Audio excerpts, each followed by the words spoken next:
eling mangka eling rumikang di bumi alam lamun kasasalam teh nafsu nu mata kaduhu badan anu katon Tuhan.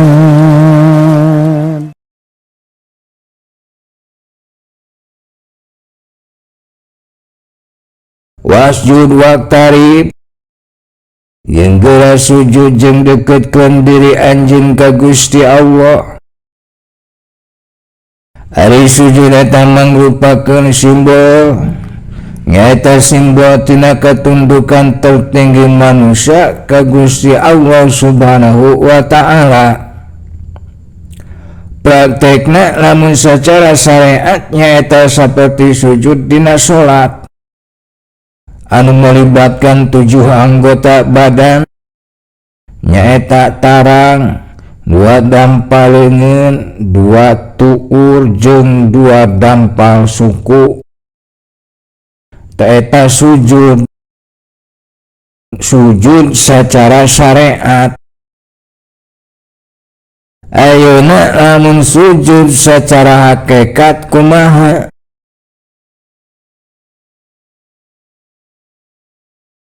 Cara sujud hakikat kahiji kosongkeun batin anjeun tina rasa memiliki terhadap segala sesuatu,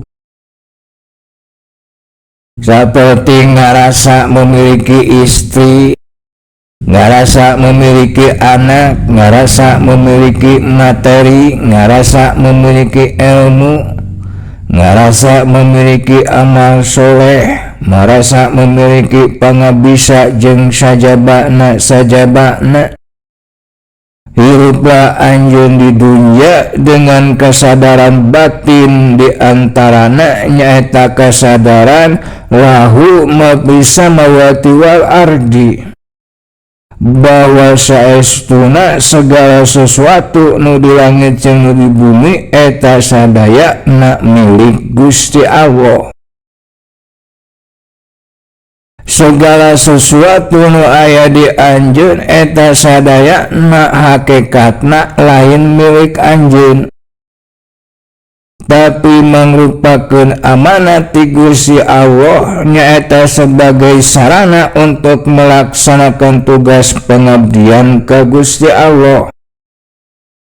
Jadi anak, istri, harta, ilmu jeung sajabana bukan untuk dimiliki, tapi untuk menjadi jalan pengabdian ka Gusti Allah. Itu jang. Nah ente tengerasa janggal, tengilu nyiptakeun pamajikan, tengilu ngurus tileutik, tengilu nyakolakeun, tengilu masantrenkeun, panggihna ge geus parawan, ente teh jeung pipamajikanun teh. Ayeuna nyaho-nyaho ente ngarasa ngamilikan ka eta pamajikan. Cek urang mah aneh eta teh jang, teu asup akal. Nya kitu deui anak, sarua ente ge da tengilu nyiptakeun, tengilu ngatur, tengilu ngurus. Coba we pikiran ku ente, naha ente nu ngabentuk rupana siga kitu, naha ente anu ngatur kaluar asupna napasna eta budak, naha ente anu ngurus urusan percenaanana, naha ente anu ngatur urusan pertumbuhan awakna, naha ente anu ngurus pangdengena, paningalina, pangangseuna, pangrasana jeung sajabana. Ente lain naha atuh ari lain make ngarasa ngamilikan. Jadi kacida anehna lamun aya jalma anu ngarasa memiliki, padahal manehna tengiluna naon ujug-ujug ngarasa memiliki. Talamun jalma dina hakikatna nyatana dina batina aya rasa memiliki kana sesuatu milik Allah, mangka hakikat eta jalma teh nu sabenerna macan sujud ka Gusti Allah. Sabab ari jalma anu hakikatna sujud ka Gusti Allah Subhanahu wa taala mah manehna hirup dina kasadaran batin yen sagala sesuatu anu aya di manehna hakikatna eta tetep milik Gusti Allah, sehingga dina batina teu aya rasa memiliki kana nanaon. Kadituna lamun terjadi sesuatu anu menyebabkan naon anu tadina aya jadi eueuh, kumanehna teu dianggap leungit, tapi dianggap dicokot deui ku nu bogana. Contohna saperti bapak urang baheula keur dagang minyakna aya nu maling sajarigen, tah bapak urang teu ngarasa kalungitan teu neangan. Cek urang teh nah apa teu diteangannya eta sakitu teh sabarahaeun lamun diduitkeun. Cek bapak urang teh nah make kudu diteangan da tadina ge eueuh. Tadina ge eueuh tuluy aya. Lamun ayeuna eueuh deui berarti dicokot deui ku nu bogana. Nah make kudu ngilu riweuh. Memang saha nu bogana? Boga bapak eta teh nyusaha deui atuh nu boga nama iwati Gusti Allah ket. Cik bapak orang teh urang mah teu boga naon, kumaha nu boga nawe erek dicokot mangga erek ditambahan mangga. Abdi mah sejak pasrah sumrah diri teu narima kanu bogana. Teu kudu ngilu riweuh. Tugas urang mah lamun dicokot deui ridho jeung sabar, lamun ditambahan ridho jeung syukur kitu. Sabab eta teh keur muji kana keimanan, sabab urang geus ngaku iman ka Gusti Allah. Ari iman teh kudu aya buktina. Naon buktina urang iman ka Gusti Allah? Di antara buktina urang iman yen sadayana hakikatna teh kagungan Allah. Sabab urang iman didinya urang ngalesetkeun diri tina rasa memiliki terhadap sesuatu. Nu kadua aya jalma anu nyeri hate ku ucapan atawa ku perbuatan batur ka manehna. Tuluy atas nama nyeri hate manehna nganiaya, bahkan aya nu nepi ka tega maehan batur. Taeta ngandung harti manehna leuwih tunduk kana nyeri hate tibatan tunduk ka Gusti Allah.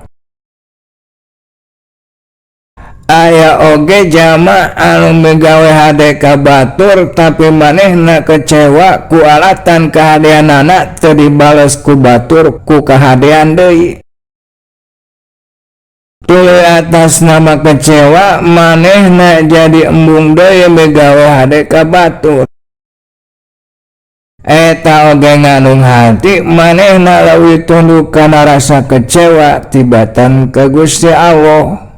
Jeung contoh-contoh nu sajena nu saperti kitu. Talamun terjadi ka diri ente perkara anu samodaya kitu, mangka sacara hakikat ente teh can sujud ka Gusti Allah. Ari syariat mah heueuh sujud ka Gusti Allah, tapi secara hakikat mah nu sabenerna mah sujudna teh nyaeta sujud kana nyeri hate jeung sujud kana rasa kecewa. Jadi ente nuturkeun nyeri hate jeung nuturkeun kecewa, tunduk kana nyeri hate jeung tunduk kana kecewa, tuluy nepi ka migawe perkara-perkara anu dipigawe atas dasar atas nama nyeri hate jeung kecewa. eta teh patojaiyah jeung sujud ka Allah. Jadi cara sujud hakikat nu kadua nyaeta merdekakeun batin anjeun tina didikte ku makhluk, saperti didikte ku pikiran, didikte ku perasaan, didikte ku kahayang. Sabab ari jamaah anu hakikatna sujud mah batinna teu didikte ku makhluk, melainkan hanya didikte ku Gusti Allah Subhanahu wa ta'ala. Artina turut tumutna ngan kana parentah na Gusti Allah wungkul, tuturut jeung tutumut kana parentah makhluk anu patojaiyah jeung parentah na Gusti Allah. Boh parentah makhluk nu aya di jero diri sorangan, boh parentah makhluk nu aya di luar diri sorangan. Di antara tanda tundukna ka Gusti Allah, manehna menolak nyeri hate, menolak goreng sangka, menolak kecewa, menolak panjang angan-angan jeung sajabana eta nu datang tina jero dirina sorangan. Sedengkeun nu datang ti luar dirina sorangan, misalna dititah ngabohong ku batur manehna embung, dititah nyogok ku batur manehna nolak, dititah korupsi ku batur nolak, jeung saterusna taeta nandakeun sujud secara hakikat ka Gusti Allah. Lukatilu lamun batin anjeun memandang bahwa aya sesuatu anu terbit di salian Gusti Allah, mangka eta ngandung arti hakikat anjeun can sujud ka Gusti Allah. Cek pandangan batin anjeun teh misalna kebaikan itu dari Allah dan keburukan itu dari setan. Atau kebaikan itu dari Allah dan keburukan itu dari saya. Pugu geus jelas cek rukun iman nu kagenep khairihi wa syarrihi minallah, ari saestuna kahadian jeung kagorengan teh eta teh asalna ti Gusti Allah. Duanana meunang ngayakeun Gusti Allah. Menang ente ngomong kitu lamun dina hukum adab, bihukmil adab. Jadi aya bihukmil adab, aya bihukmil hak, aya hukum adab, aya hukum hak. Lamun ente nyarita kitu dina hukum adab, hartina ente nyarita kitu teh bukan dalam arti yang sebenarnya, tapi dalam arti untuk menunjukkan adab kepada Gusti Allah. Tapi lamun ngomong kitu dina hukum hak, nyaeta ngomong dina arti anu sabenerna, eta teh sarua jeung teu sujud ka Allah. Sarua jeung lamun ente nyarita kieu, rencana Allah lebih baik dari rencana saya. Rencana Allah lebih baik daripada rencana kamu. Kalau nyarita kitu berarti aya rencana anu terjadi di luar rencana Allah. Lamun aya rencana anu terjadi di luar rencana Allah, berarti Allah teh lemah. Jadi lamun batin ente memandang aya rencana selain rencana Allah, berarti batin ente teh can sujud ka Allah. Ente teh geus ngalemahkeun ka Gusti Allah, geus memandang ka Gusti Allah teh lemah. Bukti tina lemahna aya rencana nu terjadi di luar rencana Allah. Padahal ente jeung naon anu direncanakeun ku ente jeung naon hasilna eta teh geus direncanakeun ku Gusti Allah ti baheula, nyaeta ti tahsis qadim. Meme ente lahir Gusti Allah geus direncanakeun ya ente teh bakal digunakeun ka dunya, di dunyana teh bakal ngarencanakeun anu saperti kitu jeung hasilna teh bakal kitu. Artina naon anu terjadi ka diri ente jeung ka sakabeh alam jeung pangisina, eta kabehanana geus sesuai jeung rencana Allah. Nu meleset tina rencana Allah. Tapal bahadinya ente kudu eling ulah asbun, biar teu asal ngomong. Jadi rencana kamu itu sendiri sudah merupakan rencana Allah yang sudah direncanakan oleh Allah sejak zaman ajali sebelum kamu lahir ke dunia.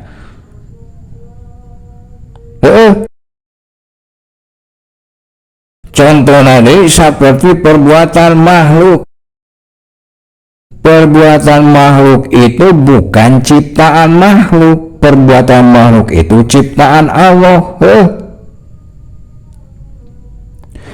Jadi Allah nu terbit ti makhluk, khairihi wa syarrihi minallah, kabeh teh terbitna ti Gusti Allah. Ujang kasep.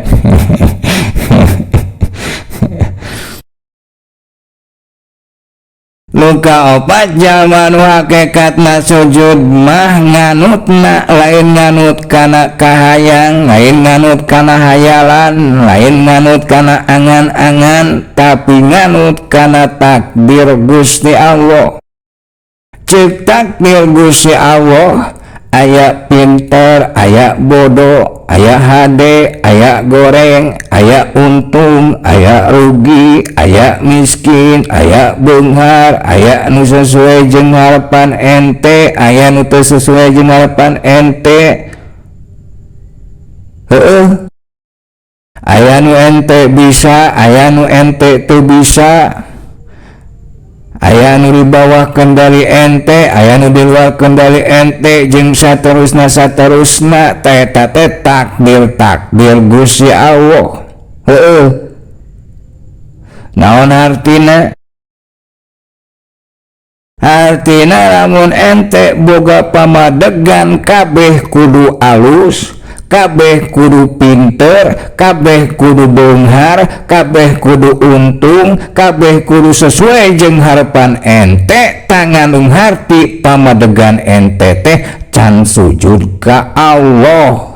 Hakikat ente teh can sujud ka Allah. Sabab ari nu sujud ka Allah mah narima kana sakabeh hasil. Lamun getol diajar hasilna pinter, alhamdulillah qadarullah. Lamun getol diajar hasilna tetep bodoh, alhamdulillah qadarullah. Lamun kerja keras hasilna beunghar, alhamdulillah qadarullah. Lamun kerja keras hasilna tetep miskin, alhamdulillah qadarullah. Lamun dagang hasilna untung, alhamdulillah qadarullah. Lamun dagang hasilna rugi, alhamdulillah qadarullah. Gitu nu sujud ka Allah mah. Jadi anu sujud ka Allah mah ngeunah hirupna teh jang, hatena longgar, nafsuna tiis, otakna rileks. Beda jeung nu teu sujud ka Allah. Nu teu sujud ka Allah mah hirupna teu karasa nikmat, teu karasa ngeunah, hatena sumpek, nafsuna panas, otakna tegang. Sabab teu bisa narima kana perkara anu loba.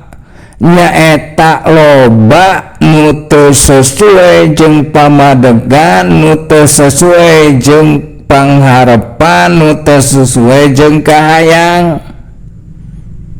Mata lamun hayang hirup di dunya geura sujud ka Gusti Allah. Wasjud waqtarib.